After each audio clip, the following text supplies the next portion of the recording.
Alors, il y a un auteur, on en parlait, qui a un peu aussi changé la donne au niveau du polar français, c'est DOA, Ouais. donc, qui veut dire mort à l'arrivée, un Dead on Arrival, Oui. avec Citoyen clandestin. Donc, c'est pareil, comment est-ce qu'il est arrivé? Parce qu'il est assez exceptionnel, ce livre, quand même aussi. Alors lui, il est arrivé, lui, c'est une drôle d'histoire, c'est qu'en fait, il est arrivé en 2004 avec un autre livre qui a été édité ailleurs, qui s'appelait Les Fous d'Avril, Fleuve Noir, ouais, c'est ça. voilà, chez Fleuve Noir. Et donc je l'avais repéré en tant que lecteur. Et puis c'était pas entendu avec Rénal, qui l'avait un peu accueilli justement, genre, hey, tu arrives à la série noire, alors que DOA, il arrive, donc ce mec, il a 33 ans, il a déjà eu plusieurs vies derrière lui, et il a été notamment genre vice-directeur d'une boîte informatique, genre Ubisoft, et il connaît la vie. C'était pas un petit auteur qui écrivait dans sa cave, donc il a dit, bon attendez, on ne parle pas comme ça, je vais au fleuve. Mais nous, on s'était entendus, parce que j'avais fait une note détaillée sur son livre, que j'étais allé le voir. Bon. Et dès que Rénal est parti, en fait, j'ai rappelé. Lui, il n'était pas content parce qu'il s'était passé au fleuve. Il était un auteur l'accusé de plagiat, alors qu'il n'avait rien plagié du tout. C'est moi qui ai dû le défendre, et le fleuve noir le défendait à peine. Donc il se retrouvait tout seul face à cette affaire. Donc j'ai dit, bah, viens à la maison. Et puis il m'a parlé de ce projet, mais là, on était en 2005. Hein. Puis en 2007, il arrive, bam. Et là, je me dis, bon, bah voilà. Ce qui m'a plu avec DOA, c'était. Alors là, c'est complètement autre chose hein, par rapport. Parce que moi, j'ai des goûts qui sont divers. Hein. Là, ce que j'aime bien avec DOA, c'est l'ambition assumée. C'est-à-dire, c'est le mec, on sent qu'il a lu Elroy, on sent qu'il a lu La Griffe du Chien. Enfin, La Griffe du Chien, c'est venu après, mais on sent qu'il est dans cette veine-là, extrêmement ultra réaliste. Alors, moi, le réalisme, parfois ça m'intéresse, parfois ça m'intéresse pas. Je m'en fous si c'est pas vrai. Mais là, dans le cas présent, c'est l'ultra réalisme. Il est tellement bien peigné que même si vous n'êtes pas sensible aux effets de réel, entre guillemets, vous êtes obligé d'être avalé par ce texte.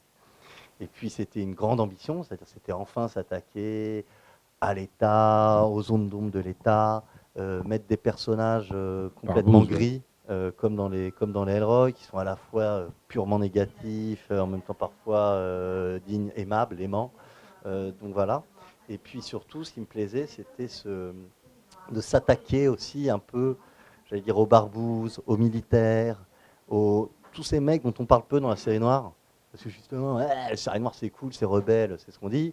Donc ça doit être des privés dépressifs, des junkies, des rock'n'rollers. Oui, non, ça peut être aussi des chefs de cabinet, ça peut être aussi des barbouzes, des espions. Enfin, il faut que tout soit un peu représenté dans la série noire. Donc ça me faisait marrer de publier ça aussi, parce que maintenant on a oublié le mec qui vend maintenant beaucoup de livres. Moi, au début, quand j'ai sorti ça, on me dit ah, mais c'est quoi ce truc pro-armée, pro-machin. Enfin, encore une fois, on m'accusait d'être de droite, quoi, parce que le milieu du polar est quand même extrêmement parfois marqué. Et DOA, c'était tout de suite, alors que le travail qu'il fait de la déconstruction de l'État français, Oui, très impressionnant, ouais. gauche-droite, voilà. Et puis il s'est mis à travailler Avec Manotti, ils avec sont bien entendus Manotti, aussi. Ouais. très bien entendu. Manotti n'est quand même pas la plus droitière des Non, écrivains de non. polar français. Donc tout ça était. Bon. Mais avec DOA, tout d'un coup, est arrivé un objet étrange. Alors après, ça s'est confirmé avec une deuxième couche, avec Avec Antoine Antoine Chénas. Chénas. Donc Antoine Chénas, j'ai beaucoup de. Antoine Chénas, on va dire que ça sera un peu dans le polar, ça sera assez proche du monde de merde, comment il s'appelle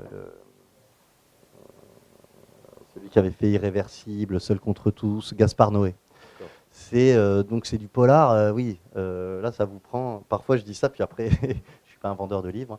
Je dis, ah, ça, c'est des polars qui se passent dans un slip. Alors après, je me suis dit que c'était pas très vendeur, mais c'est quand même chez Nas ce qui me plaisait chez lui, c'est qu'il s'intéressait à des ressorts. Alors là, pour le coup, je parlais de viscéral tout à l'heure, les ressorts du désir, de la sexualité, de l'addiction, mais au sens large, hein, pas obligatoirement que la drogue. Et c'était quelque chose qui se passait vachement dans le, dans le ventre. Hein. Lui aussi, il a une vie haute en couleurs. Et ses livres, quand c'est apparu, ben, j'avais jamais lu ça. Quoi. Donc là, Versus, par exemple, si je faisais de la provoque, je vous dirais que Versus, si vous regardez Bad Lieutenant, vous avez l'impression que Bad Lieutenant, c'est un petit rigolo, quoi. C'est un mec sympathique. Quoi. Donc là, on a un flic qui s'appelle Paul Nazouti, qui est dans une ville type Marseille, Nice, enfin, dans le sud-est de la France, qui est, en fait, on va dire, qui est un peu un héros célinien. C'est-à-dire qu'au début, on a l'impression qu'il est facho, après, on a l'impression qu'il est facho et homophobe, puis après, on s'aperçoit que le mec, en fait, est une citadelle de haine et qui s'est construit contre le monde, mais contre le monde entier. C'est en ça où ça renvoie un peu au personnage, ça renvoie un peu au Bardamu du voyage au bout de la nuit. Enfin, Un peu anarchiste de droite, comme on dit dans le milieu du lui, polar, il est justement. plutôt anarchiste, hein, parce que anarchiste de droite, moi, ça me fait toujours mal aux fesses. Anarchiste de gauche, parce que anarchiste de droite, j'ai un peu du mal. Anarchiste, si on veut, mais c'est surtout, en dehors de ça, c'est quelqu'un qui va, alors là aussi, hein, qui va aller vous gratter qui va vous décrire des scènes extrêmement douloureuses, et puis tout d'un coup, vous faire une scène lumineuse entre une mère et sa fille. Enfin, il peut parler de. C'est un grand, grand, grand tendre. Et sous ses dehors un peu âpres ou rugueux, on va dire. Et lui, ce qui était dément, c'est que donc, quand je l'ai rencontré, il était postier, il faisait du tri postal la nuit. Et puis, alors, postier, c'est pas cher payé. Et donc, tout d'un coup, à l'occasion de la publication d'un livre de Matthew Stocco, je lui ai fait lire le livre, il a fait une traduction qui était bonne, et depuis, ben, il fait des traductions pour moi. Il a fait Frank Bill dernièrement. Il a fait Frank Bill, il en a fait plein, il y en a au moins 3-4, je ne sais pas tous en tête, mais le Stocco aussi, un petit mal c'était lui. Et donc voilà, maintenant il est que dans les lettres, et voilà, ça me fait plaisir. Et alors, quand même, on en avait marqué deux, j'en ai reçu qu'une. Mais on va parler un peu des femmes, parce qu'il y a Ingrid Astier. Parlons des meufs. Voilà. Ingrid Astier, donc du coup, c'est son deuxième roman. Son premier roman, c'était Qui est des enfers. qui se passait, qui se déroulait juste au bout de la rue, là, donc c'était un peu amusant. Je sais que nos collègues chez Jeunes ont vendu des tonnes juste puisque ça se passait chez eux. Très on l'a bien vendu des aussi. Tonnes, des tonnes, des kilos à mon avis. J'ai des chiffres, hein. Comme dirait Georges Marchais, j'ai les chiffres.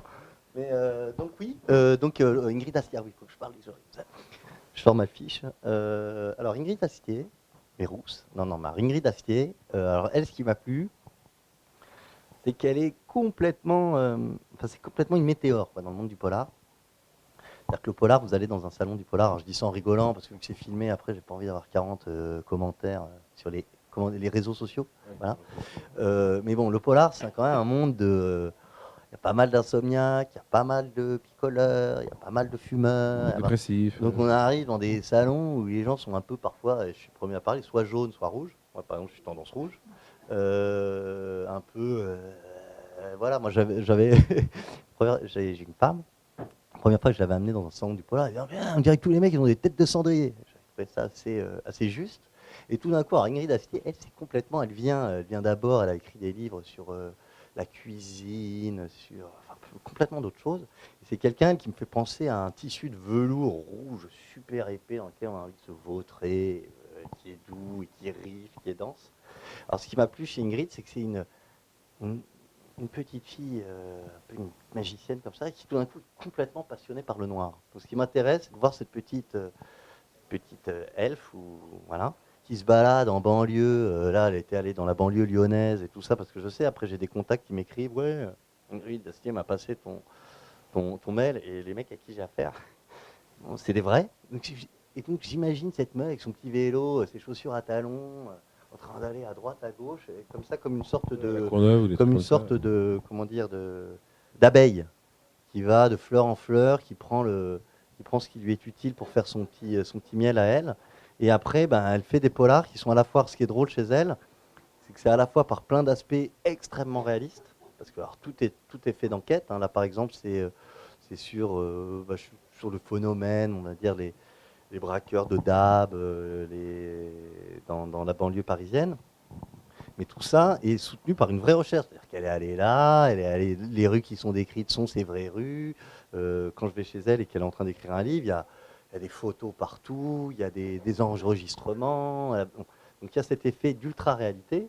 Mais à l'inverse d'un Dewa, elle y met aussi son imaginaire, elle y met aussi une patte, j'allais dire, ou une couleur assez blanche. Donc à la fin, on a des récits qui sont à la fois des romans très noirs, avec une dimension littéraire et qui serait plus héritée de la blanche. Et c'est ce mélange-là qui, pour moi, fait l'intérêt des livres d'Ingrid. Et puis, voilà, son enthousiasme, elle aussi, c'est un personnage. Je verrai demain parce qu'on la reçoit demain en dédicace. Vous verrez. Même Sacré numéro. Elle est déjà venue dans le rayon, on connaît un peu. Donc voilà, donc ça c'était les livres un petit peu d'aujourd'hui. Et alors, les livres de demain alors les livres de demain, rendez-vous demain. Non, les livres de demain, je sais pas. L'année prochaine, c'est les 10 ans du grand format de la série noire et les 70 ans de la série noire. Donc j'ai envie de payer un hommage à la fois à l'histoire de la série noire et surtout à cet héritage français. Donc l'année prochaine, on risque hein, parce que tout ça, on navigue à vue, hein, parfois il y a des retards, on est dans l'humain. On risque de faire sur 12 titres, ou 13, 9 romans français. Donc c'est vraiment moi l'idée que j'ai envie de mettre en avant, c'est qu'on ait vraiment une collection qui est dédiée quoi, aux auteurs français. C'est ce que j'aimerais savoir, s'il y a un mec qui écrit, qui regarde les vignettes de 3/4 d'heure et qui écrit dans sa cave, qui se dit, ah tiens, je pourrais l'envoyer là, il y a quelqu'un qui lit, et qui ne met pas 6 mois à réagir. Donc l'année prochaine, on va retrouver des auteurs de la série noire, hein, des auteurs classiques, comme Manotti, qui va revenir avec un récit qui se passe dans le Marseille des années 70. Patrick Péchereau, que vous avez vu mercredi, qui va vous faire un livre qui fait en partie référence à la Commune, mais qui se passe juste à la veille de la Première Guerre mondiale, avec des anciens communards qui reviennent avec l'idée de refaire la Commune. Je trouve ça dément. On va avoir l'idée, tout le thème Péchereau, c'est un auteur de la nostalgie, hein, c'est un auteur sépia, on va dire. Mais je lui dis ça, c'est vraiment avec mon compliment. Et donc, il a réussi à la fois à parler de la Commune et à le traiter avec un point de vue nostalgique. Donc, j'ai vraiment hâte de lire ça. Donc, c'est Péchereau, Manotti. On va sortir un best-of, donc en grand format, mais ça fera un grand format de 600 pages. On va sortir un best-of de Puy, avec 5 titres, notamment des années 80 qu'on a du mal à retrouver. Et pour moi, c'était un peu rendre hommage à Puy, parce que Puy c'est le seul punk du polar. Parce qu'il est tellement. Parce qu'un punk, c'est quoi? Les punks, c'est les Ramones, c'est pas les Clash. Enfin, c'est les mecs qui n'ont jamais réussi, quoi. Un punk, c'est les mecs qui ont toujours raté le train. Puis il a un peu toujours raté le train. Et puis quand il a eu chance de l'avoir, il l'a bousillé. Et donc pour ça, j'aime bien. Je veux dire, il avait le poule, puis il en a fait n'importe quoi, alors qu'il aurait pu en faire une poule aux œufs d'or. Et puis à côté de ça, c'était un passeur. C'est-à-dire que Puy, c'est le mec qui a amené à la série noire Penaquista, Pénac, Dantec, Jonquet, qui a quand même Cadra fait des... aussi, non? Quoi? Spina Cadra, je crois aussi, non? Spi Cadra, peut-être? Non. Cadra peut-être, mais vu qu'il n'est pas à la série noire. Ah, c'est vrai, il est Voilà. chez Folio. Et puis Cadra, le Cadra de l'époque n'est plus le Cadra d'aujourd'hui. Non. J'avais confiance en le militaire candidature, ouais. Et donc voilà, donc c'était aussi pour lui rendre un hommage un peu historique et lui dire que ce mec, bah putain, qu'est-ce qu'il en a fait? Et encore une fois, il n'écrit pas des livres de la théorie générale du roman noir en France, mais il sait de quoi il parle. Donc vraiment, et je dis ça d'autant mieux que vu que c'est un grand ami de Rénal et que la succession, tout ça, c'est pas quelqu'un, enfin c'est pas mon pote de tous les jours. C'est vraiment un hommage d'un éditeur à quelqu'un qui a fait beaucoup pour la série noire. À côté de ça, on va avoir des auteurs de la série noire, Elsa Marpeau qui va revenir, un auteur de Rivage qui va venir chez nous faire un polar sur Bercy, sur la finance. Enfin, encore une fois, j'essaye toujours de faire en sorte que chaque année, le lecteur, il ait, je sais pas, un polar économique, social, qu'il ait une baffe du type Versus ou La Fossoyeuse. Enfin, moi, je vois des communautés comme ça. Et il faut que tout le monde, un peu comme dans le jeu des 7 familles, que tout le monde soit un peu représenté. Par exemple, mon Claude Isner, c'est Péchereau. Oui. Mais bon, il est différent. Hein. C'est pour ça qu'il a la série noire, mais c'est quand même dans ces familles-là. Il y a un peu de tout, et de surtout pas éditer que ce qu'on aime. Parce que si on éditait que ce qu'on aime, ma collection s'appellerait, je sais pas, 16e note, et puis j'arrêterai d'éditer aujourd'hui. Donc il faut, voilà, il faut à la fois faire vraiment ce qu'on aime, faire ce qu'on sent pouvoir défendre. On se dit, bon, bah ça, c'est pas ma came, mais je trouve ça bien, je trouve ça honnête, je trouve ça, faut que ça existe.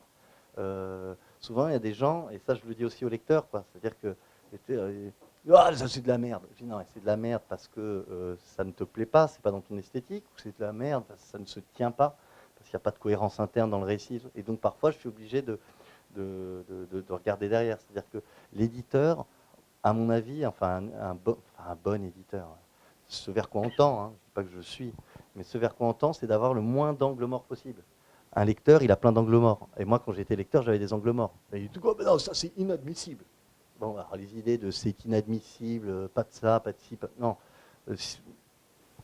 On a toujours le choc de la découverte d'un texte. On se dit, bon, bah ça, c'est quand même malin. Je n'aurais pas fait ça, mais en fait, il faut que je le fasse. Il faut que cette envie d'avoir ce membre dans la famille. Comme quand on a un dîner de famille, je veux dire, tout le monde ne se ressemble pas. L'oncle, il y a l'oncle machin, qui n'a rien à voir avec le cousin. Il y a le cousin junkie, l'oncle qui est fonctionnaire. Tout ça fait une famille, quoi. Donc il faut que tout le monde soit à la fois ensemble et en même temps bien, bien différent. Écoutez Aurélie Masson, merci de Eh bien, nous c'est moi voir. qui vous remercie. Voilà, et donc on va suivre les prochaines aventures de la série noire. Merci beaucoup. encore.